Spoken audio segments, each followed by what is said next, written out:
Bismillahirrahmanirrahim. Assalamu alaikum. Hello and welcome to our lecture 6 of optimization. The course code is MTH374 and it's for Masters of Mathematics students from ComSats Institute of Information Technology Virtual Campus. Right, so it's our lecture number 6. And as usual, a brief recap of what we have done in the last lecture. Last lecture में हमने क्या किया था? हमने दो examples देखी थी one variable की ऑप्टिमाइजेशन की, ठीक है। उनको हमने सॉल्व किया था प्रॉपरली। एक में केमिकल मैन्युफैक्चरिंग कंपनी थी और वो सल्फ्यूरिक एसिड बनाती है और उसने 1 यूनिट को सेल करती है बल्क में $100 में, और उसका कॉस्ट फंक्शन हमें पता था। हमने ये बताना था कि उसका प्रॉफिट कब मैक्सिमाइज होगा, कि उस कितने यूनिट्स वो रोज़ाना मैन्युफैक्चर और सेल करें कि उनका प्रॉफिट मैक्सिमाइज हो जाए, ठीक है। अब उसको हमने सॉल्व किया और बताया कि ये उसका जो प्रॉफिट है ना वो तब मैक्सिमाइज होगा जब उनकी टोटल जितनी प्रोडक्शन कैपेसिटी है उतना वो जो यूनिट्स हैं उतने बनाएंगे। अब इसमें एक दो और क्वेश्चंस भी होते हैं बड़े इंटरेस्टिंग। वो ये कि अब 7000 की प्रोडक्शन कैपेसिटी है, ठीक है। अगर वो जो ओनर है वो प्रोडक्शन कैपेसिटी को इंक्रीज कर दे तो क्या उससे कोई फ़र्क पड़ेगा?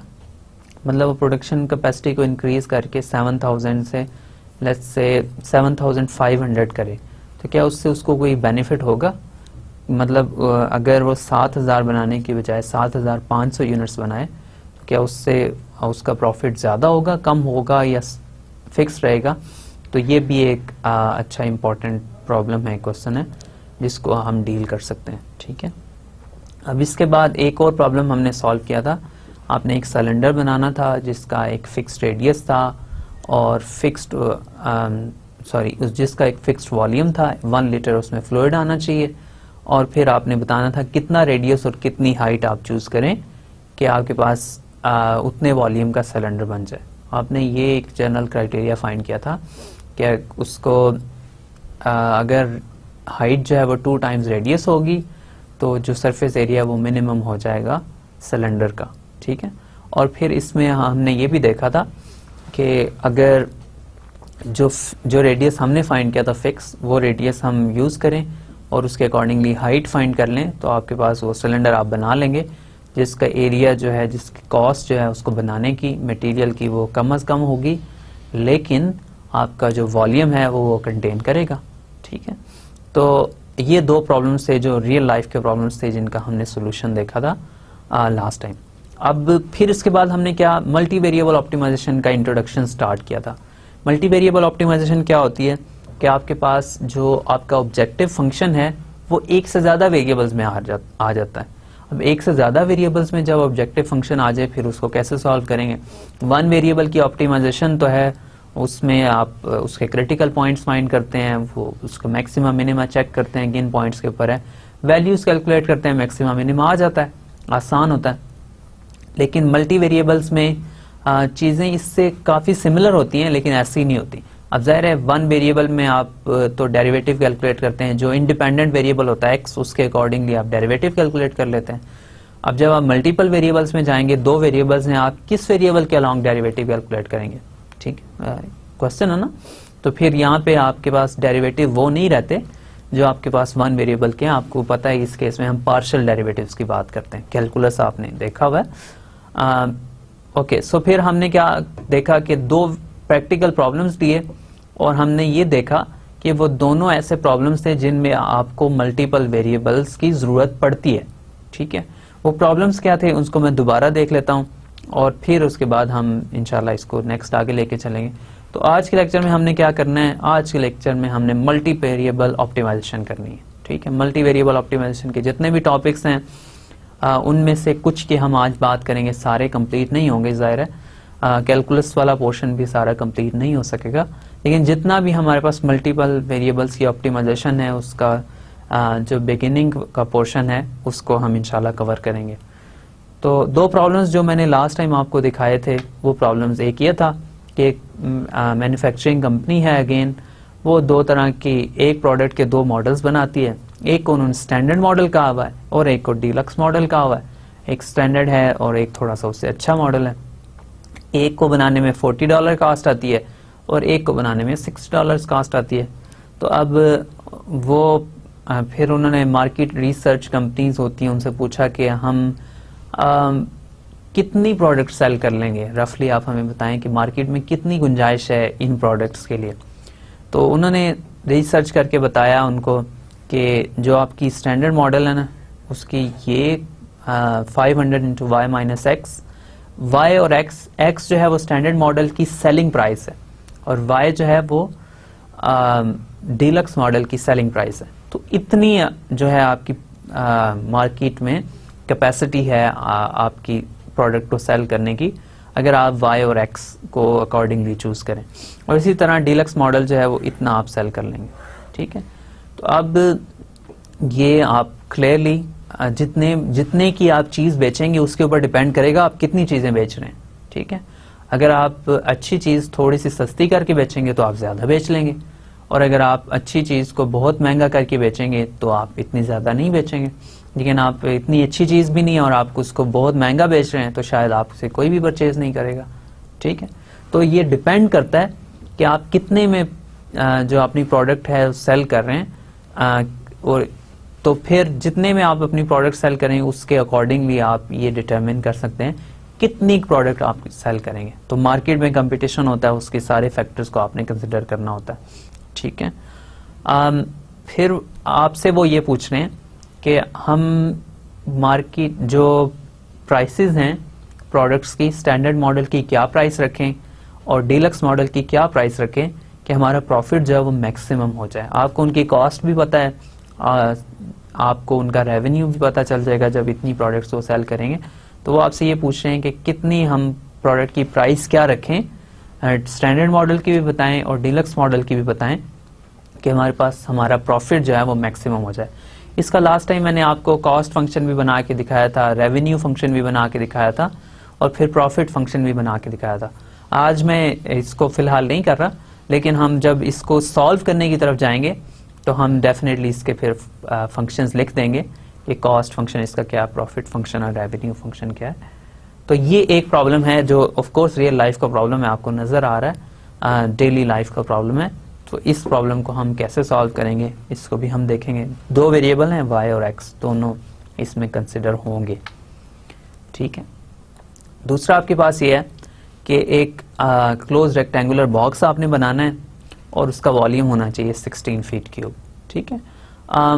अब इसका वॉल्यूम रेक्टेंगुलर बॉक्स आप क्यों बनाना चाह रहे हैं, ये भी आपको रियल लाइफ में आपको पता है कि हमें बॉक्सेस स्टोरेज के लिए चाहिए होते हैं। आप इसको ये समझ लें कि आपने चीज़ें पोस्ट करनी है तो उस बॉक्स में डाल के आप पोस्ट करना चाह रहे हैं, या कोई क्रिस्प बनाने वाली फैक्ट्री है तो वो उन बॉक्स में अपनी क्रिस्प को डाल के तो भेजेगी अपने कंज्यूमर के पास। तो इस तरह की बहुत सारी चीज़ें होती हैं जो आपको चाहिए होती हैं ना बॉक्सेस बनाने हैं।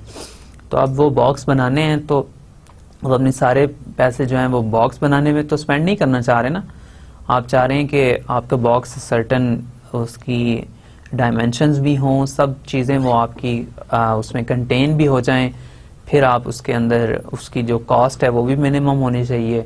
कुछ एक्स्ट्रा रिक्वायरमेंट्स हो सकती हैं, जैसे आप एक दूसरे के ऊपर बॉक्सेस को स्टॉक करते हैं तो टॉप और बॉटम काफ़ी स्ट्रांग होनी चाहिए ताकि आपकी प्रोडक्ट्स डैमेज ना हो, साइडों से इतना उसका ऊपर प्रेशर नहीं पड़ता, तो साइडें थोड़ी सी अगर वीक भी हो जाएं तो इतना इशू नहीं है। तो ये सब की सब चीज़ें उस बॉक्स की लिमिटेशंस या उस बॉक्स की जो कैपेसिटी है ये सब चीज़ें उसके ऊपर अप्लाई होनी चाहिए, ठीक है, उसके स्पेसिफिकेशंस में आनी चाहिए। तो उसका वॉल्यूम हमने कहा है कि 16 फीट क्यूब होना चाहिए, इतनी चीज़ें उसमें आनी चाहिए। और दूसरी हम ये कह रहे हैं कि वो उसकी टॉप और बॉटम स्ट्रांग होनी चाहिए, वो उसके ऊपर जो मटेरियल आप लगा रहे हैं ना वो 10 सेंट्स पर स्क्वायर फुट में आता है, और जो साइडें हैं बाकी वो 5 सेंट्स पर स्क्वायर फुट में आप वाला मटेरियल आप लगा दें उसमें।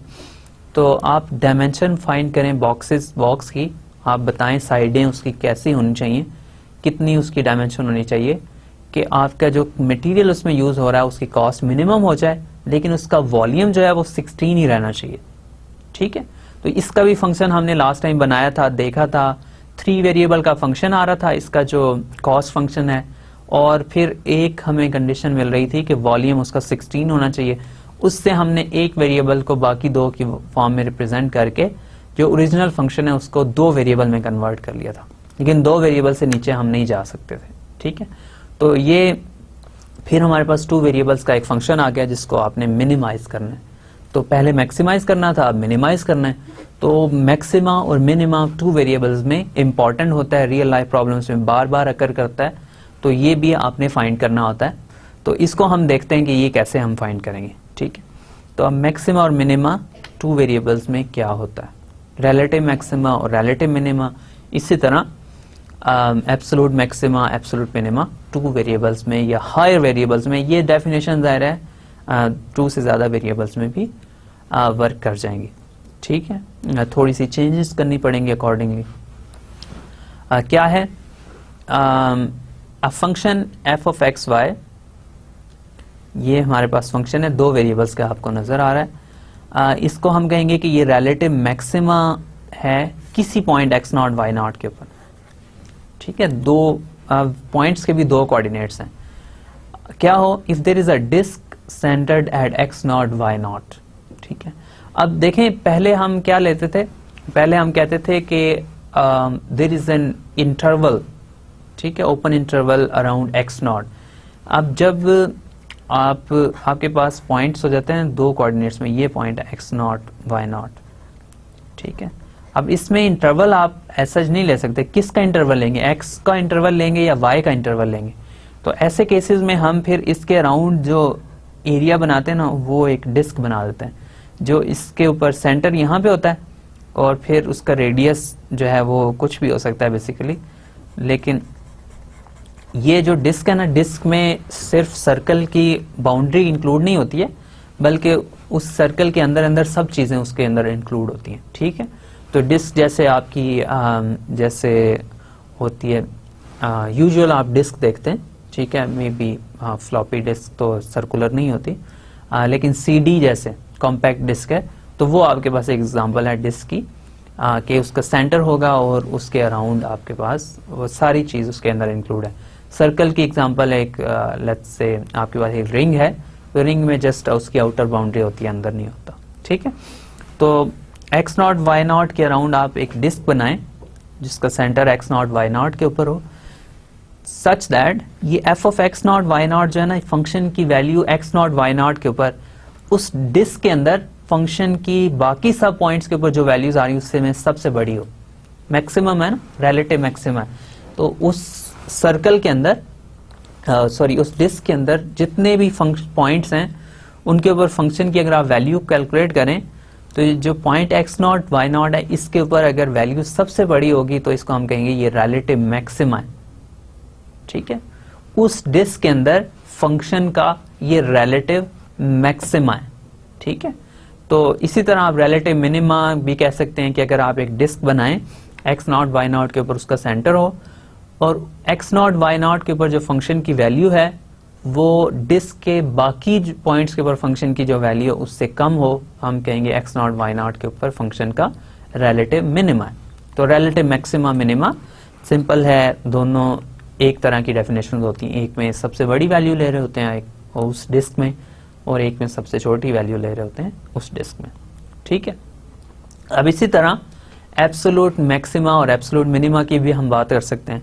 एब्सोल्यूट मिनिमा सिंपल है कि एक फंक्शन है एफ ऑफ एक्स वाई, उसको एब्सोल्यूट मैक्सिमा होगा एक्स नॉट वाई नॉट के ऊपर अगर एक्स नॉट वाई नॉट के ऊपर फंक्शन की वैल्यू जो है बाकी सब पॉइंट्स के ऊपर, फंक्शन की पूरी डोमेन में जितने भी पॉइंट्स हैं उन सब पॉइंट्स से एक्स नॉट वाई नॉट की वैल्यू बड़ी हो।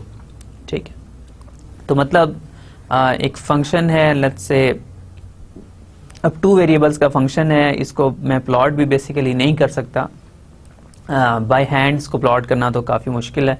तो नेक्स्ट स्लाइड में मैं आपको एग्जांपल्स बताता हूँ, लेकिन फंक्शन की जो भी डोमेन है, पूरी डोमेन है, उसके अंदर जो फंक्शन की वैल्यूज आ रही हैं वो सब की सब एक्स नॉट वाई नॉट के ऊपर जो फंक्शन की वैल्यू है उससे कम होनी चाहिए। तो अगर ये सबसे बड़ी वैल्यू है फंक्शन की उस पूरी डोमेन के अंदर, तो ये उसका एब्सोल्यूट मैक्सिमा है, और इसी तरह आप एब्सोल्यूट मिनिमा भी डिफाइन कर सकते हैं कि अगर फंक्शन की value x naught y naught के ऊपर पूरी डोमेन के बाकी सब पॉइंट्स के ऊपर जो फंक्शन की वैल्यू उससे कम हो तो वो उसका एब्सोल्यूट मिनिमा है। तो एब्सोल्यूट मैक्सिमा फंक्शन की सबसे बड़ी वैल्यू, एब्सोल्यूट मिनिमा फंक्शन की सबसे छोटी वैल्यू, और रिलेटिव मैक्सिमा किसी ओपन डिस्क के अंदर किसी डिस्क के अंदर जो आप बना रहे हैं x नॉट वाई नॉट के अराउंड, उस डिस्क के अंदर फंक्शन की सबसे बड़ी वैल्यू रिलेटिव मैक्सिमा है और उस डिस्क के अंदर फंक्शन की सबसे छोटी वैल्यू रिलेटिव मिनिमा है। ठीक है, और अगेन जिस तरह पहले था, एक फंक्शन की एक से ज़्यादा रिलेटिव मैक्सिमा और रिलेटिव मिनिमा हो सकते हैं, और एब्सोल्यूट मैक्सिमा और एब्सोल्यूट मिनिमा यूजुअली यूनिक होता है। ठीक है, तो अब ये हमारे पास एग्जांपल्स आ गई, डेफिनेशन आ गई रिलेटिव मैक्सिमा और रिलेटिव मिनिमा की एक से ज़्यादा वेरिएबल्स में। ठीक है, डेफिनेशन तो वैसी ही है तकरीबन जैसे हमारे पास वन वेरिएबल के केस में थी, सिर्फ ये है कि यहाँ पे इंटरवल की जगह डिस्क आ जाएगी और एक से ज़्यादा वेरिएबल्स का फंक्शन हो जाएगा। ठीक है, लेकिन फाइंड करना इंपॉर्टेंट है ना, हमने रिलेटिव मैक्सिमा और मिनिमा की डेफिनेशन हमें पता होनी चाहिए, लेकिन ये डेफिनेशन एज सच हमें ये हेल्प नहीं कर रही, बता नहीं रही कि हम इसको फाइंड कैसे करेंगे। ठीक है, इसकी एक दो एग्जांपल्स हम देख लेते हैं, कुछ मैं आपको इसके फंक्शंस के ग्राफ्स और प्लॉट्स दिखा देता हूँ जिससे आप ये गेस करेंगे कि फंक्शन का एब्सोल्यूट मैक्सिमा और एब्सोल्यूट मिनिमा या रिलेटिव मैक्सिमा रिलेटिव मिनिमा कहाँ आकर कर रहा। राइट, सो ये आपके पास कुछ प्लॉट्स हैं फंक्शंस के जिससे आपको कुछ रिलेटिव मैक्सिमा और रिलेटिव मिनिमा वगैरह का आइडिया हो जाएगा। अब आप इसको देख लें कि ये फंक्शन है, तो अब इसका लेट्स से ये फर्स्ट वाला फंक्शन तो थोड़ा कॉम्प्लिकेटेड आपको लग रहा है, इसका मिनिमम पॉसिबल वैल्यू जो है वो आप देखें कहीं अकर करी, और मैक्सिमम पॉसिबल वैल्यू, ये सब ऐसा फंक्शन है जो इतना फाइनाइट नहीं जा रहा कहीं पे। तो यहाँ पे ऐसे लग रहा है जैसे वैल्यू इंक्रीज कर रही है, यहाँ पे भी वैल्यू इंक्रीज कर रही है, ये यहाँ पे डिक्रीज कर रही है, तो यहाँ पे आके फिर ये मिनिमम हो रही है। तो ये मैक्सिमा मिनिमा जो है इसका ग्राफ से इतना क्लियर नहीं हो रहा। हो सकता है ये जो पॉइंट्स हैं ये मिनिमा पॉइंट्स हों, यहाँ पे ये मैक्सिमा पॉइंट्स हों, ये भी मैक्सिमा पॉइंट रिलेटिव हों, ये सब चीज़ें इसमें पॉसिबल हो सकती हैं, लेकिन इतनी क्लियर नहीं है। ठीक है, तो अब जब वन वेरिएबल का हम ग्राफ बनाते तो हमें ग्राफ देखते ही पता चल जाता था रिलेटिव मैक्सिमा कहाँ है, रिलेटिव मिनिमा कहाँ है, एब्सोल्यूट मैक्सिमा कहाँ है, एब्सोल्यूट मिनिमा। टू वेरिएबल्स में भी आइडिया हो जाता है, थ्री वेरिएबल्स में भी आइडिया हो जाता है, लेकिन ये ज़रूरी नहीं इतना क्लियर हो। तो क्योंकि ग्राफ की हमें पूरा नज़र नहीं आ रहा होता है, इसको थोड़ा सा हम टर्न करेंगे, ट्विस्ट करेंगे, तो चीज़ें ज़्यादा क्लियर होंगी कि मिनिमम कहाँ पे बन रहा है, मैक्सिमम कहाँ पे। लेकिन ये वाला जो ग्राफ ना, ये वाला काफ़ी सिंपल है। इसका ये जो नीचे पॉइंट है ना सबसे, ये ऐसे है, क्या कहेंगे आपको, इसका एक कप सा बना हुआ है, तो इसका जो सबसे नीचे वाला बॉटम का पॉइंट होगा ना, वो इसका रिलेटिव मिनिमा होगा या एब्सोल्यूट मिनिमा भी होगा। उसके अराउंड डिस्क बनाएंगे तो वो रिलेटिव मिनिमा बन जाएगा, और इसी तरह इस फंक्शन का एब्सोल्यूट मिनिमा भी उसी पॉइंट के ऊपर है। ठीक है, अब ये सब किसी पर्टिकुलर फंक्शंस के ग्राफ्स हैं जो हम बना सकते हैं। ये मैंने किसी सॉफ्टवेयर से प्लॉट किए हैं, आप भी कर सकते हैं, किसी भी सॉफ्टवेयर को यूज़ करते हुए इन फंक्शंस को प्लॉट कर सकते हैं। अगर आप खुद से प्लॉट करना चाहेंगे काफ़ी टफ है, कर सकते हैं, एक रफ सा स्केच आप बना लेंगे, लेकिन काफ़ी मुश्किल है टू वेरिएबल्स में, सॉरी थ्री वेरिएबल्स और हायर में फंक्शंस को प्लॉट करना, और फंक्शन ऑफ टू वेरिएबल्स को प्लॉट करना काफ़ी मुश्किल है।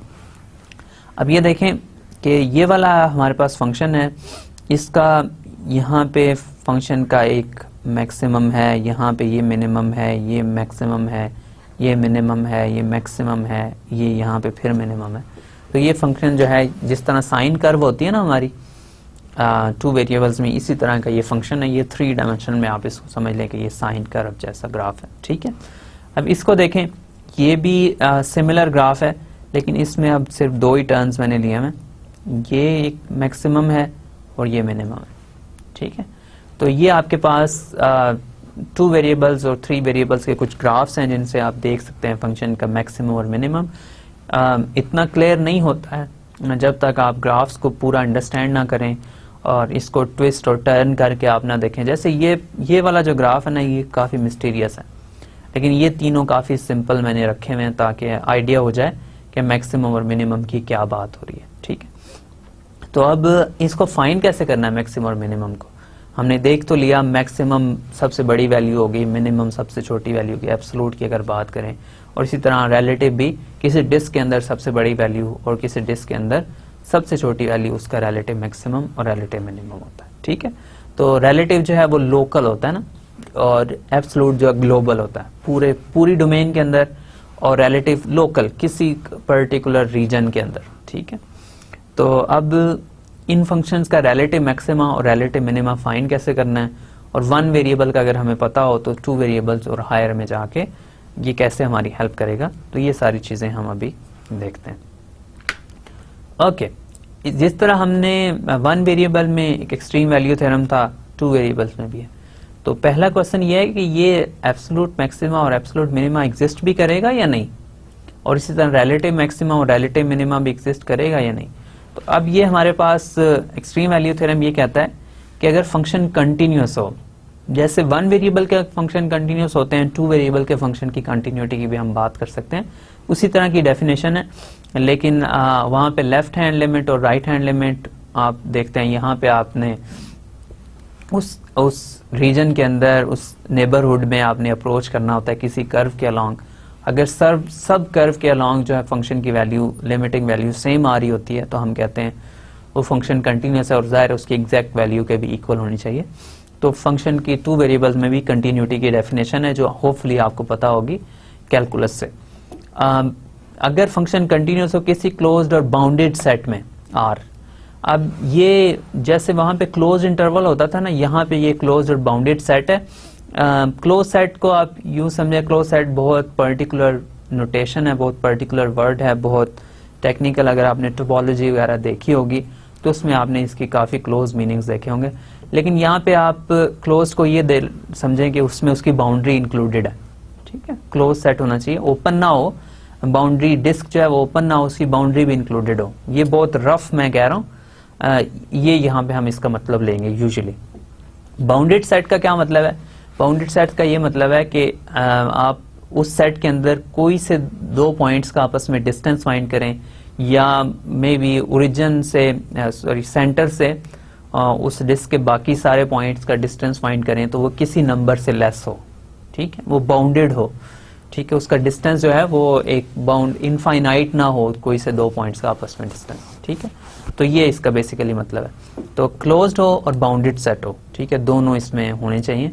बाउंडेड का आप ये भी मतलब लेना चाह रहे हैं कि वो उसके सारे पॉइंट्स जो है ना, वो मे बी उनका लेट्स से मैग्नीट्यूड जो है वो किसी एक सर्टेन नंबर से कम हो। बहुत सारी इसकी हम बातें कर सकते हैं, लेकिन बेसिकली आप डिस्टेंस में इसको रखें कि कोई से दो पॉइंट्स का आपस में डिस्टेंस जो है ना वो इनफाइनाइट ना हो, किसी सर्टेन नंबर से लेस हो, ठीक है, किसी सर्टेन फाइनाइट नंबर से लेस हो, ठीक है। तो अगर आपके पास एक फंक्शन है जो कंटिन्यूअस है किसी क्लोज्ड और बाउंडेड सेट में, तो आप ये कहेंगे कि उसका एब्सोल्यूट मैक्सिमम भी उसमें एग्जिस्ट करता है और एब्सोल्यूट मिनिमम भी एग्जिस्ट करता है, ठीक है। सिमिलर है जिस तरह का वन वेरिएबल में था, इसी तरह का ये टू वेरिएबल्स में वहां पे ये था कि कंटिन्यूअस हो क्लोज्ड और बाउंडेड सेट में, क्लोज्ड इंटरवल में, क्लोज इंटरवल बाउंडेड भी होते हैं, तो फिर उसका absolute maxima absolute minima exist करेगा। जिस तरह वहां पे था, या तो इंटीरियर पॉइंट्स के ऊपर हो सकता है या बाउंड्री पॉइंट्स के ऊपर हो सकता है, क्रिटिकल पॉइंट्स के ऊपर होता था वहां पे, और बाउंड्री पॉइंट्स के ऊपर पॉसिबिलिटी थी। तो यहाँ पे भी कुछ इसी तरह की बात है कि, लेकिन ये इंपॉर्टेंट है कि फंक्शन कंटिन्यूअस हो, क्लोज्ड हो, और जो रीजन है वो क्लोज्ड और बाउंडेड हो, तो फिर हम ये रिजल्ट अप्लाई कर सकते हैं, ठीक है। अब इसको थोड़ा आगे लेके चलते हैं, और रिलेटिव मैक्सिमा और रिलेटिव मिनिमा कैसे फाइंड करते हैं। जिस तरह वहां पे था उसी तरह सेम, जिस तरह वन वेरिएबल की थ्योरी है उसी तरह की टू वेरिएबल की थ्योरी है कि अगर फंक्शन का रिलेटिव एक्सट्रीमा किसी पॉइंट के ऊपर एग्जिस्ट करता है ना, तो उस पॉइंट के ऊपर उसके फर्स्ट ऑर्डर पार्शियल डेरिवेटिव जो हैं वो जीरो होंगे। इसका क्या मतलब है? वहां पे हमने ये देखा था कि अगर फंक्शन का एक्सट्रीमा या रिलेटिव मैक्सिमा या रिलेटिव मिनिमा एग्जिस्ट करता है, तो उस पॉइंट के ऊपर फंक्शन का डेरिवेटिव जो है वो जीरो होगा, या उस पॉइंट को हमने कहा था कि ये पॉइंट जो है वो क्रिटिकल पॉइंट है फंक्शन का, ठीक है। क्रिटिकल पॉइंट के ऊपर रिलेटिव मैक्सिमा और रिलेटिव मिनिमा अगर एग्जिस्ट करें तो वो क्रिटिकल पॉइंट्स के ऊपर होते हैं। यहाँ पे भी वही बात है, लेकिन यहाँ पे अब पार्शियल डेरिवेटिव्स की बात करनी पड़ेगी कि अब दो वेरिएबल्स हैं तो partial derivative with respect to X और partial derivative with respect to Y दोनों जीरो होने चाहिए। अगर किसी पॉइंट के ऊपर ये दोनों पार्शियल डेरिवेटिव जीरो हो जाते हैं तो हम उस पॉइंट को कहते हैं कि ये पॉइंट इस केस में क्रिटिकल पॉइंट है। तो अगर रिलेटिव मैक्सिमा या रिलेटिव मिनिमा अगर एग्जिस्ट करता है किसी point x naught y not के ऊपर, तो उसके ऊपर उसके दोनों पार्शियल डेरिवेटिव्स जीरो होंगे। तो अब आप क्या करेंगे, अब आप रिलेटिव मैक्सिमा या रिलेटिव मिनिमा फाइंड करेंगे तो सबसे पहले आपने उसके क्रिटिकल पॉइंट्स फाइंड करने हैं। क्रिटिकल पॉइंट आप कैसे फाइंड करेंगे, आप वो पॉइंट्स होंगे जिनके ऊपर फंक्शन के फर्स्ट ऑर्डर पार्शियल डेरिवेटिव जो हैं वो जीरो होंगे। ठीक है, तो जाहिर है फिर उसके पार्शियल डेरिवेटिव एग्जिस्ट भी करने चाहिए। अगर पार्शियल डेरिवेटिव एग्जिस्ट कर रहे हैं तब जीरो होंगे ना। तो अब ये आपके पास रिजल्ट है। तो अब आप क्रिटिकल पॉइंट्स फाइंड कर लें और फिर ये कैसे पता चलेगा किसी क्रिटिकल पॉइंट के ऊपर उसका मैक्सिमा है या मिनिमा है, तो ये भी इंपॉर्टेंट है। इसके लिए जैसे वहां पे फर्स्ट डेरिवेटिव टेस्ट था और सेकंड डेरिवेटिव टेस्ट था, इसके यहाँ पे अब डेरिवेटिव तो नहीं है लेकिन पार्शियल डेरिवेटिव्स हैं। तो हमारे पास जो टेस्ट है वो हमारे पास सेकंड डेरिवेटिव टेस्ट यहाँ पे होगा। क्रिटिकल पॉइंट्स मैं फॉर्मली डिफाइन कर देता हूँ जल्दी से कि एक point x naught y naught किसी function f of x y की डोमेन में क्रिटिकल पॉइंट उसको कहेंगे अगर उसके ऊपर फंक्शन के डेरिवेटिव जीरो हो जाए, पहली बात, या दोनों में से एक या दोनों पार्शियल डेरिवेटिव जो है फर्स्ट ऑर्डर वो एग्जिस्ट ना करते हो, तो ये सब क्रिटिकल पॉइंट्स हैं।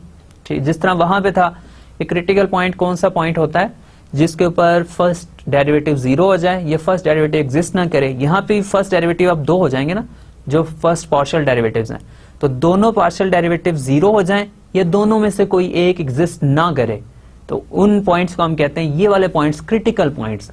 ठीक है, तो अब इन क्रिटिकल पॉइंट्स को हम देखते हैं। अभी हमने लास्ट थ्योरम में देखा कि अगर रिलेटिव मैक्सिमा या रिलेटिव मिनिमा किसी पॉइंट के ऊपर होता है तो वो उस पॉइंट के ऊपर फंक्शन के फर्स्ट ऑर्डर पार्शियल डेरिवेटिव जो हैं वो जीरो होने चाहिए। तो हमने वो पॉइंट सारे फाइंड करने हैं। तो अब कौन सा टेस्ट हमने लगाना है कि फंक्शन का जो है हमें पता चल जाए किस पॉइंट के ऊपर मैक्सिमम है, किस पॉइंट के ऊपर मिनिमम है। ठीक है, या ऐसा क्रिटिकल पॉइंट्स भी हो सकते हैं ना, जैसे हमने फर्स्ट वन वेरिएबल के केस में देखे थे, जिनके ऊपर क्रिटिकल पॉइंट तो है लेकिन ना मैक्सिमा है ना मिनिमा है। तो अब इसके लिए हमने ये टेस्ट यूज करना है। टेस्ट क्या है, एक फंक्शन है टू वेरिएबल्स का f ऑफ एक्स वाई कह लें उसको, और उसके जाहिर है फंक्शन खुद कंटिन्यूअस है, उसके second order partial derivative exist करते हैं और वो भी कंटिन्यूअस हो। ठीक है, फंक्शन खुद कंटिन्यूअस हो, उसके second order partial derivative exist करते हो और वो भी कंटिन्यूअस हो किसी डिस्क के अंदर जो क्रिटिकल पॉइंट के अराउंड आप बनाएंगे। ठीक है, तो फिर आप ये चेक कर सकते हैं सेकेंड पार्शियल टेस्ट से कि उस फंक्शन का रिलेटिव मैक्सिमा कहाँ पे, रिलेटिव मिनिमा कहाँ पे। तो इसको मैं, ये हमने लिखा हुआ है डी, इसको कह रहे हैं, ये डिस्क्रिमिनेंट कहते हैं इसको। ये आपने सारी चीजें देखी हुई हैं कैलकुलस में, तो इसके बिहाइंड अगेन थ्योरी है, ये क्यों बना रहे हैं और कैसे बनता है ये, लेकिन जाहिर है मैं मैथमेटिक्स वाली थ्योरी के अंदर इतना नहीं जा रहा। तो ये डिस्क्रिमिनेंट है। ठीक है, अब ये डी है तो ये कैसे बनाया, जो एफ एक्स एक्स है और एफ वाई वाई, ये second partial derivative with respect to X, second partial derivative with respect to Y, और second partial derivative with respect to पहले विद रिस्पेक्ट टू एक्स, फिर विद रिस्पेक्ट टू वाई, या Y पहले with respect to Y फिर with respect to X. क्योंकि second order partial derivatives continuous हैं तो ये फिर मैटर नहीं करेगा कि आप पहला कौन सा कर रहे हैं। ठीक है, तो अब ये डी अगर आप बनाएंगे तो अगर डी ग्रेटर देन जीरो हो और ये एफ एक्स एक्स जो है ये भी ग्रेटर देन जीरो, तो आप कहते हैं कि इस x naught y naught point के ऊपर फंक्शन का रिलेटिव मिनिमा है।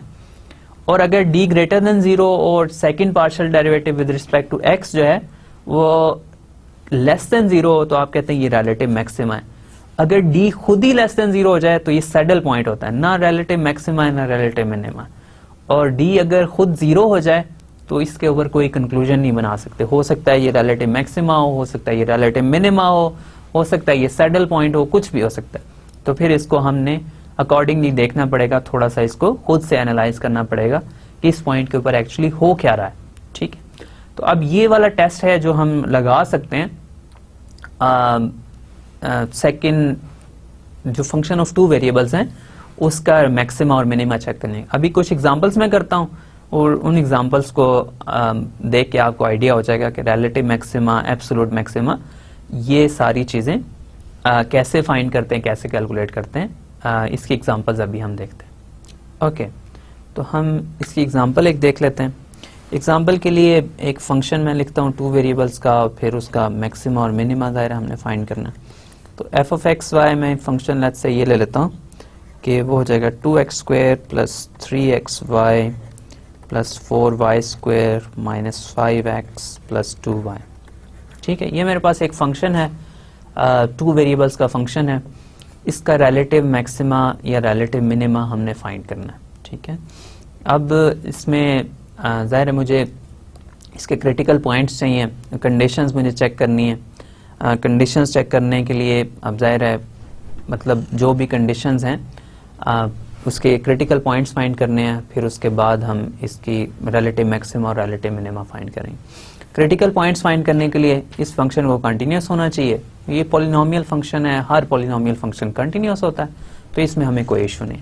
अब इसके पार्शियल डेरिवेटिव्स हमें चाहिए, तो फर्स्ट ऑर्डर पार्शियल डेरिवेटिव हमारे पास क्या होगा, एफ ऑफ एक्स वाई, वो इसका फाइंड कर लें। ये हो जाएगा 4x प्लस, अब जब with respect to x differentiate कर रहे होते हैं तो y कांस्टेंट होता है, और with respect to y differentiate कर रहे होते हैं तो x कांस्टेंट होता है। ठीक है, तो अब यहाँ पे ये y को आप कांस्टेंट लेंगे तो ये 3y हो जाएगा।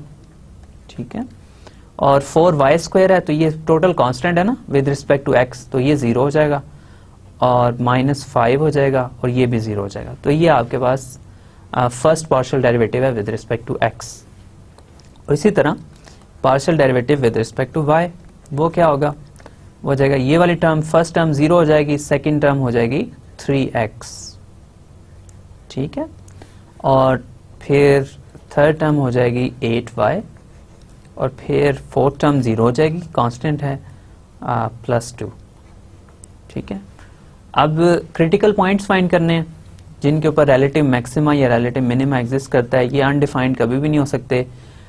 इसका फर्स्ट पार्शियल डेरिवेटिव भी कंटिन्यूस है। आपने ये देखना है ना, अगर सेकंड पार्शियल टेस्ट लगाना है तो सेकंड जो पार्शियल डेरिवेटिव्स हैं वो एग्जिस्ट भी करते हैं और कंटिन्यूस भी हो।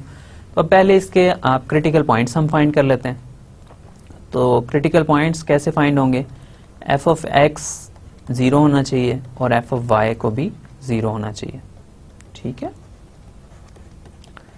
चलिए अब इन दोनों को 0 करेंगे तो आपके पास ये इक्वेशंस बन जाएंगी। 4x plus 3y minus 5 equal to 0 और 3x plus 8y plus 2 equal to 0। ठीक है, अब ये आपने दो इक्वेशंस बना ली। अब इन दो इक्वेशंस में से x और y की वैल्यू निकालनी है, फिर ही क्रिटिकल पॉइंट्स मिलेंगे ना। अब इसको सिंपल लीनियर इक्वेशंस हैं, आपने लीनियर अलजेब्रा काफ़ी एक्सटेंसिवली पढ़ा है, तो इसको आपने अगर सॉल्व करना है तो सिंपल इसको 3 से मल्टीप्लाई कर दें, इसको 4 से मल्टीप्लाई कर दें, तो जो इक्वेशंस आ रही हैं उनको लिख लें, ऐड कर दें, सब्ट्रैक्ट कर दें, जो भी आप करना चाहें उसको करेंगे तो आपके पास वैल्यू आ जाएगी। तो ये आ जाएगा, यहाँ पे लिख लेते हैं हम 12x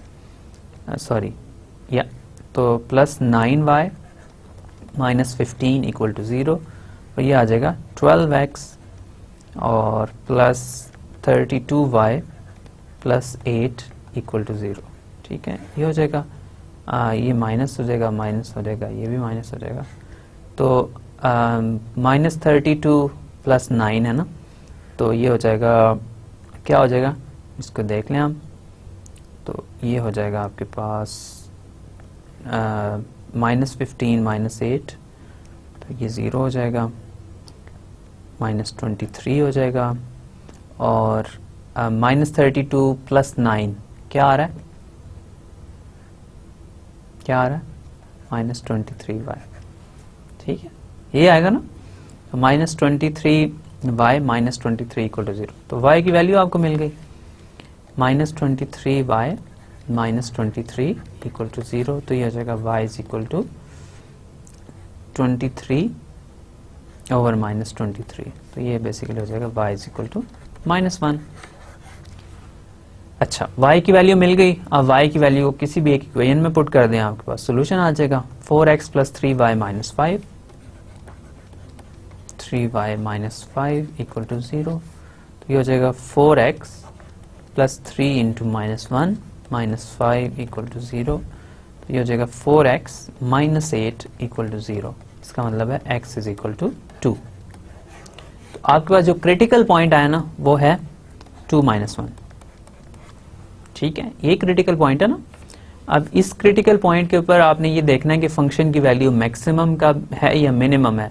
उसके लिए आपको डी बनाना है, डिस्क्रिमिनेंट जिसको हम कहते हैं। तो डी आप कैसे बनाते हैं? डी है f of x x at 2 - 1, f of y y at 2 - 1 minus f of x y at 2 - 1। ठीक है, अब ये d बनाने के लिए आपको ज़ाहिर है इसका सेकंड डेरिवेटिव कैलकुलेट करना है। f of x x calculate कर लें, तो f of x x आ जाएगा। फर्स्ट डेरिवेटिव से आप आगे चलेंगे तो f of x x यहाँ से क्लियरली आ जाएगा, ये 4 हो जाएगा, बाकी सब 0 हो जाएगा। तो f of x x 4 आ गया, और इसको 2 - 1 के ऊपर भी कैलकुलेट करेंगे तो 4 ही रहेगा। f of y y calculate कर लें तो f of y y क्या आ जाएगा, with respect to y again ये 0 हो जाएगा, ये भी 0, 8 आ जाएगा। ठीक है, और f of x y calculate कर लें। ठीक है, f of x को y के उसके अलॉन्ग डिफ्रेंशिएट कर लें, सॉरी। तो ये वाला फंक्शन जो है ना, इसको with respect to y differentiate कर, दोनों कर सकते हैं, मैटर नहीं करता। तो आप ये देख लें कि इसको अगर आप with respect to y differentiate करेंगे ना तो ये आ जाएगा 3। ठीक है, f of x y यहाँ से आ जाएगा, या y x कर लें तो ये 3 आ जाएगा। इसको कैलकुलेट कर लें, y पहले हो चुका है, विद रिस्पेक्ट टू x करेंगे ना तो ये भी 3 हो जाएगा। तो दोनों एक ही हैं, मैटर नहीं करेगा। ठीक है, जब ये पार्शियल डेरिवेटिव्स कंटिन्यूअस होंगे। ठीक है, तो ये 3 आ जाएगा। सही है, अब ये देख लें कि ये तीनों पार्शियल डेरिवेटिव्स मैंने कैलकुलेट किए हैं। ये तीनों पार्शियल डेरिवेटिव्स एग्जिस्ट भी कर रहे हैं और कंटिन्यूअस भी हैं, क्योंकि ये तो कांस्टेंट है ना, कांस्टेंट फंक्शन हमेशा कंटिन्यूअस होता है।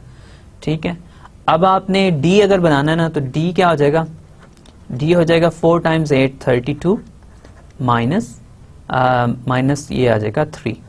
तो 32 - 3 क्या आ जाएगा, 29 हो जाएगा। जो भी आ गया ये वैल्यू पॉजिटिव है।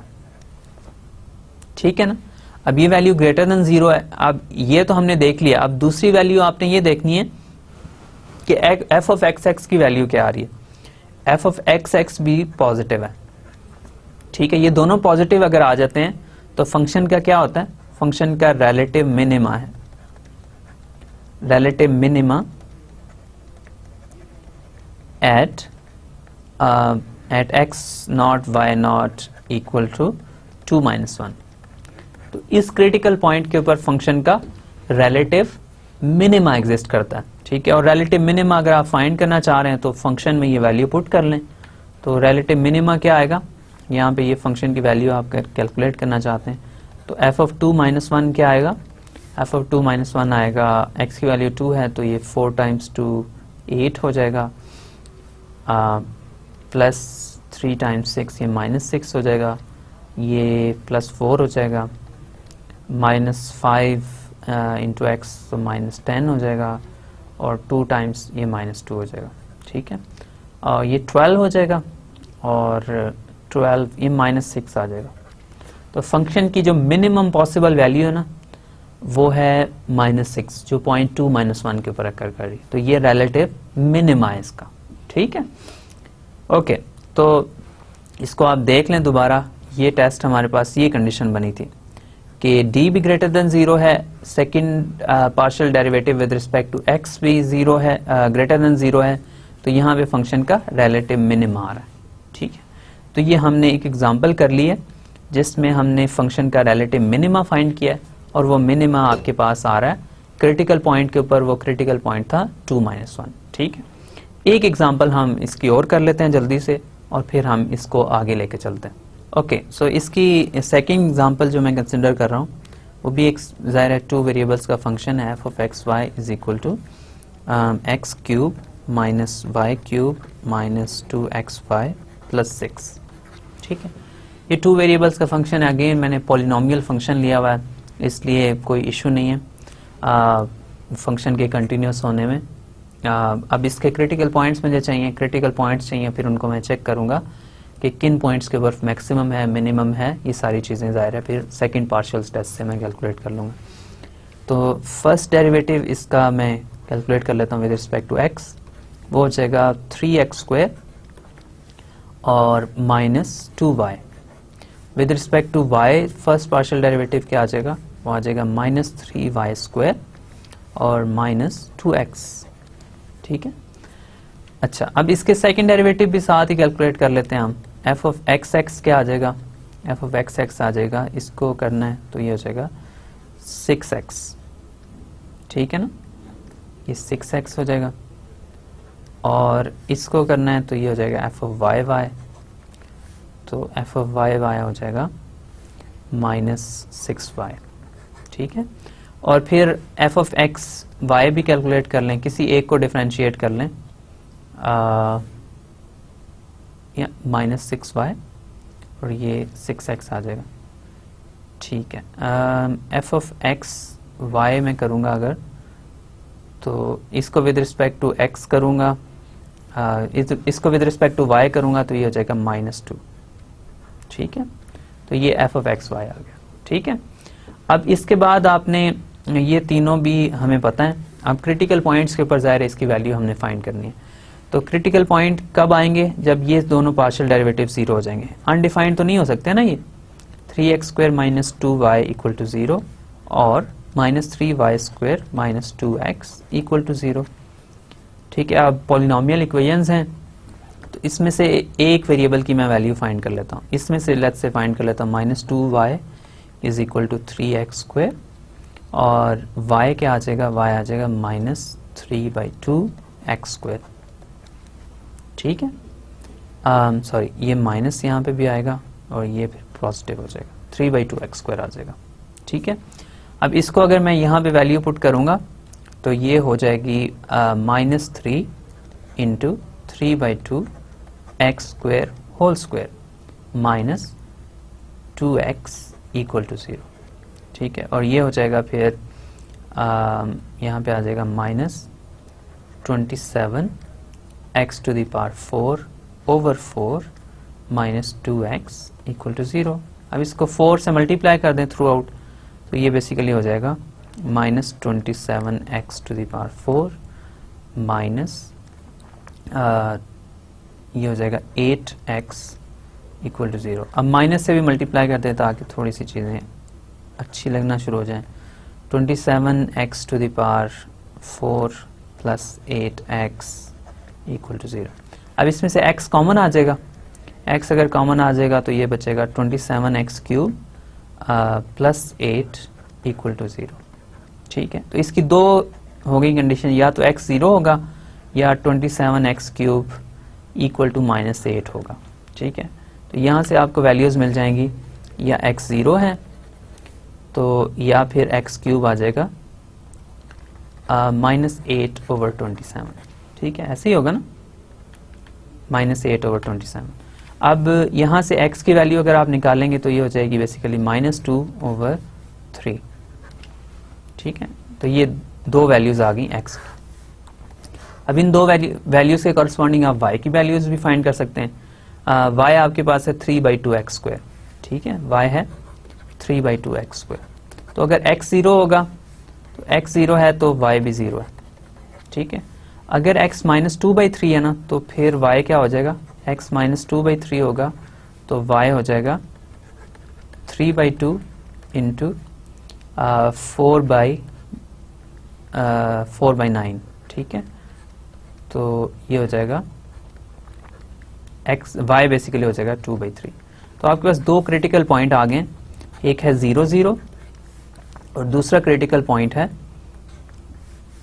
-2/3, 2/3, ये दो इसके क्रिटिकल पॉइंट्स आ गए आपके। इन दोनों क्रिटिकल पॉइंट्स के ऊपर आपने देखना है किस क्रिटिकल पॉइंट के ऊपर मैक्सिमा है, किसके ऊपर मिनिमा है, किसके ऊपर सैडल पॉइंट है, ये सारी चीज़ें हमने कंसिडर करनी है इसके ऊपर। ओके, अब इन दो पॉइंट्स के ऊपर मैंने डिस्क्रिमिनेंट कैलकुलेट करना है, डी जो हमने लिखा था, और D1 और D2 हमने वो बेसिकली कहे थे, कह लेते हैं इस केस में दो क्रिटिकल पॉइंट्स हैं, तो हमने ये फाइंड करना है f(x(x)(0)(0) f(y)(y)(0)(0) माइनस f(x)(y)² ठीक है। और इसी तरह D2 है, तो D2 में आप क्या कहेंगे, f(x)(x) एट -2/3, 2/3, और इसी तरह इसको f(y)(y) इसी पॉइंट के ऊपर माइनस f(x)(y)² इसी पॉइंट के ऊपर, ठीक है। अब f(x)(x) और ये 0, 0 के ऊपर आप कैलकुलेट करेंगे ना, तो ये यहाँ 0 पुट करेंगे, ये भी 0 हो जाएगा, ये भी 0 हो जाएगा, और ये -2 ही रहेगा, ठीक है। तो ये वैल्यूज अगर मैं यहाँ पे वापस ला के पुट करूँ तो ये 0 हो जाएगा, ये भी 0 हो जाएगा, माइनस -2 का स्क्वायर, तो ये -4 हो जाएगा। अब आपको ये पता है कि जब d खुद नेगेटिव हो जाता है ना, फिर f(x)(x) की जो भी वैल्यू हो, अगर d खुद नेगेटिव है तो ये सैडल पॉइंट है, ठीक है। तो ये क्रिटिकल पॉइंट है, इसके ऊपर मैक्सिमा मिनिमा नहीं है, ये सैडल पॉइंट है, ठीक है। ओके, अब ये आपने D2 कैलकुलेट करना है, तो इसको मैं यहाँ पे ये कैलकुलेट कर देता हूँ। तो f(x)(x) आपको पता है कि वो है 6x, लास्ट स्लाइड में हमने देखा है अभी। तो इसको अगर आप कैलकुलेट करेंगे तो x की जगह -2/3 रख लें, तो यहाँ से आपके पास आ जाएगा f(x)(x) -2/3, 2/3 पॉइंट के ऊपर आ जाएगा -4। इसी तरह f(y)(y) जो है वो है -6y, तो यहाँ 2/3 रखेंगे तो आपके पास f(y)(y) भी आ जाएगा -4, और f(x)(y) तो आपको पता है कि -2 के इक्वल है ना, तो ये हो जाएगा, यहाँ पे आ जाएगा -4 इंटू -4 माइनस -2 का स्क्वायर, ठीक है। तो ये हो जाएगा 16 -4, ठीक है, ये 12 हो जाएगा। ये पॉजिटिव है, और f(x)(x) अभी हमने देखा f(x)(x) नेगेटिव है, तो अगर ये पॉजिटिव हो, f(x)(x) नेगेटिव हो, तो आपके पास रिलेटिव मैक्सिमा आता है, ठीक है, रिलेटिव मैक्सिमा आएगा, ठीक है। तो यहाँ पे हम दोबारा मैं आपको दिखा देता हूँ कि अगर ये d पॉजिटिव है हमारे पास और f(x)(x) नेगेटिव है, ठीक है, तो हमारे पास रिलेटिव मैक्सिमा आएगा x0 y0 के ऊपर, ठीक है, ऐसे ही है ना। तो आपके पास इसका यहाँ पे रिलेटिव मैक्सिमा एग्जिस्ट करता है। आप फंक्शन की वैल्यू कैलकुलेट करना चाहें आप जरूर करें, लेकिन आपको ये जरूर पता चल गया कि -2/3, 2/3 के ऊपर फंक्शन का रिलेटिव मैक्सिमा एग्जिस्ट करता है। तो इस पॉइंट के ऊपर फंक्शन की जो वैल्यू है वो मैक्सिमम होगी। इस पॉइंट के अराउंड जो आप डिस्क बनाएंगे उसके अंदर वैल्यू जो है इस पॉइंट के ऊपर वैल्यू मैक्सिमम होगी। अब इसको कैलकुलेट कर लें, -2/3, 2/3 के ऊपर फंक्शन की वैल्यू जो भी आएगी वो इसका रिलेटिव मैक्सिमा है, ठीक है। तो हमने कैलकुलेट कर लिया रिलेटिव मैक्सिमा भी, रिलेटिव मिनिमा भी, दोनों चीज़ें हमने कैलकुलेट की। पिछले क्वेश्चन में हमें रिलेटिव मिनिमा देखा था, इसमें रिलेटिव मैक्सिमा देखा, और इसके अंदर एक सैडल पॉइंट भी हमें मिल गया, ठीक है। तो ये दो एग्जांपल्स हैं जिसमें हमने 2 वेरिएबल्स के फंक्शन का रिलेटिव मैक्सिमा फाइंड करना देखा, रिलेटिव मिनिमा फाइंड करना देखा। अब हमने एब्सोल्यूट मैक्सिमा और एब्सोल्यूट मिनिमा की भी बात करनी है ना, सिर्फ रिलेटिव मैक्सिमा और रिलेटिव मिनिमा की डिस्कशन तो हम नहीं कर रहे ना। तो एब्सोल्यूट मैक्सिमा और एब्सोल्यूट मिनिमा की अगर मैं बात करना चाहूँ तो वो क्या होगा, if a function f of 2 variables has an absolute extrema at an interior point of its domain, then this extrema occurs at a critical point, ठीक है। इंपॉर्टेंट बात क्या है कि फंक्शन की जो भी डोमेन है जिसके अंदर आप काम कर रहे हैं, अगर उसके अंदर फंक्शन का किसी इंटीरियर पॉइंट के ऊपर, अब लेट्स से ये आपके पास कोई फंक्शन है f of x y और उसकी डोमेन है, लेट्स से आपके पास ये उसकी डोमेन है, ठीक है, टोटल इसी डोमेन के अंदर आप काम कर रहे हैं, इससे बाहर आप नहीं जा रहे, ठीक है। x और y इसी रेक्टेंगल के अंदर होंगे। अब इसके किसी इंटीरियर पॉइंट, ये सारे पॉइंट जो हैं, अगर इन सब में से किसी एक के ऊपर फंक्शन का एब्सोल्यूट एक्सट्रीमा एग्जिस्ट करता है, तो वो ये कह रहा है कि वो किसी ना किसी क्रिटिकल पॉइंट के ऊपर होगा। अगर इंटीरियर पॉइंट के ऊपर है तो किसी क्रिटिकल पॉइंट के ऊपर होगा, ये इंपॉर्टेंट बात है इसमें, ठीक है। तो अगर किसी इंटीरियर पॉइंट के अंदर बाउंड्री को इंक्लूड नहीं कर रहा हूं मैं, बाउंड्री इसमें इंक्लूडेड नहीं है, इंटीरियर पॉइंट मतलब इसके अंदर जो पॉइंट्स हैं, जो बाउंड्री के ऊपर पॉइंट्स नहीं है, उनकी बात हो रही है। अगर उनमें से किसी के ऊपर एब्सोल्यूट मैक्सिमा या मिनिमा एग्जिस्ट करता है तो वो किसी क्रिटिकल पॉइंट के ऊपर एग्जिस्ट करेगा। फिर वही बात है कि एब्सोल्यूट मैक्सिमा और मिनिमा फाइंड करना है तो सबसे पहले तो क्रिटिकल पॉइंट्स चाहिए, ठीक है। क्रिटिकल पॉइंट्स कौन से पॉइंट्स हैं? जिनके ऊपर फंक्शन का डेरिवेटिव जीरो है, फर्स्ट पार्शियल डेरिवेटिव जीरो हैं दोनों, और या फिर उनमें से कोई एक अनडिफाइंड हो जाता है। तो अगर इंटीरियर पॉइंट के ऊपर रिलेटिव एब्सोल्यूट मैक्सिमा या मिनिमा एग्जिस्ट करेगा तो वो क्रिटिकल पॉइंट के ऊपर ही होगा, ठीक है। ये पहली बात है। तो फिर हमने एब्सोल्यूट मैक्सिमा और एब्सोल्यूट मिनिमा फाइंड कैसे करना है? जिस तरह वहां पे वन वेरिएबल के केस में करते थे। कैसे करते थे कि हम कहते थे कि अगर क्रिटिकल पॉइंट आपने एब्सोल्यूट मैक्सिमा या मिनिमा फाइंड करना है किसी क्लोज इंटरवल में, आप ये करें कि पहले क्रिटिकल पॉइंट्स फाइंड कर लें जो फंक्शन के ओपन इंटरवल में होते थे ना, वहां पे, यहाँ पे इंटीरियर में, बाउंड्री के ऊपर ना हो, इंटीरियर पॉइंट्स हों वो, ठीक है। वो सारे क्रिटिकल पॉइंट्स फाइंड कर लें। फिर इसके बाद फाइंड कर लें कि find all boundary points at which the absolute extrema can occur. तो बाउंड्री पॉइंट्स भी फाइंड कर लें जिनके ऊपर फंक्शन का एब्सोल्यूट मैक्सिमा या एब्सोल्यूट मिनिमा हो सकता है। तो बेसिकली वहां पे हम ये करते थे, इंटीरियर पॉइंट के ऊपर वैल्यू कैलकुलेट करते थे और फिर उसके बाद इंटीरियर जो क्रिटिकल पॉइंट्स हैं उनके ऊपर वैल्यू कैलकुलेट करते थे। फिर उसके बाद क्या करते थे कि आप वो उसके जो क्लोज इंटरवल की बाउंड्रीज हैं उनके ऊपर वैल्यू कैलकुलेट करते थे एंड पॉइंट्स के ऊपर, और फिर उनमें से जो सबसे बड़ा था वो मैक्सिमम हो जाता था, जो सबसे छोटा था वो मिनिमम हो जाता था। इसी तरह यहाँ पे भी होगा कि आपने क्रिटिकल पॉइंट्स के ऊपर जो इंटीरियर में है फंक्शन के, उसके ऊपर फंक्शन की वैल्यू कैलकुलेट कर ली, और फिर क्या किया, फिर बाउंड्री के ऊपर भी फंक्शन की वैल्यू कैलकुलेट करें। तो दोनों के ऊपर जब आपने वैल्यू कैलकुलेट कर ली तो फिर उनमें से जो सबसे बड़ी है वो आप फाइंड कर लें। तो evaluate F of X by at the points obtained in the preceding steps, the largest of these values is the absolute maxima और smallest of these values is the absolute minima. तो आप boundary के ऊपर function को calculate कर लें और interior critical points के ऊपर फंक्शन को कैलकुलेट कर लें। जिसके ऊपर सबसे ज्यादा वैल्यू आ रही है वो एब्सोल्यूट मैक्सिमा है, जिसके ऊपर सबसे कम वैल्यू आ रही है वो एब्सोल्यूट मिनिमा है, ठीक है। तो एब्सोल्यूट मैक्सिमा और एब्सोल्यूट मिनिमा फाइंड कैसे करना है कि आपने फंक्शन के क्रिटिकल पॉइंट्स फाइंड करने हैं, फिर उसके बाउंड्री के ऊपर, जाहिर है बाउंड्री पॉइंट्स आपने फाइंड करने हैं, उसके ऊपर फंक्शन की वैल्यू कैलकुलेट करनी है इन सब पॉइंट्स के ऊपर, और फिर ये देखना है कि उनमें से सबसे ज्यादा वैल्यू कब है और सबसे कम कब है, ठीक है। तो ये सारी बातें इसमें मेन। तो एब्सोल्यूट मैक्सिमा और एब्सोल्यूट मिनिमा फाइंड करने की एग्जांपल हम इंशाल्लाह करेंगे, नेक्स्ट लेक्चर में करेंगे कि एब्सोल्यूट मैक्सिमा आपके पास एक फंक्शन गिवन है, उसका रीजन भी गिवन है, उसकी डोमेन लेट्स से गिवन है, तो उसके अंदर फंक्शन का एब्सोल्यूट मैक्सिमा और एब्सोल्यूट मिनिमा कैसे फाइंड करेंगे, ठीक है। तो ये आज के लेक्चर में हम अनफॉर्चुनेटली नहीं कर सकेंगे, टाइम हमारा काफ़ी शॉर्ट हो रहा है। तो मैं इस लेक्चर को समराइज कर देता हूँ आपके लिए, और फिर इंशाल्लाह हम बाकी डिस्कशन नेक्स्ट लेक्चर में कंटिन्यू करेंगे। राइट, तो आज के लेक्चर में हमने क्या किया? आज के लेक्चर में हमने टू वेरिएबल के एक्सट्रीमा की बात करनी स्टार्ट की है कि टू वेरिएबल का मैक्सिमा और मिनिमा कैसे फाइंड करते हैं। स्टार्ट में मैंने आपको दो एक एग्जांपल्स रियल लाइफ सिनारियो से दिखाई, जिसका हमने मैक्सिमा और मिनिमा फाइंड करना था। दोनों टू वेरिएबल्स के फंक्शंस थे और ऑब्जेक्टिव फंक्शन टू वेरिएबल्स का आ गया, और फिर हमने उसके ऊपर कोई कॉन्स्ट्रेंट नहीं थी एज सच, तो एब्सोल्यूट मैक्सिमा या एब्सोल्यूट मिनिमा या relative maxima relative minima find करना था हमने।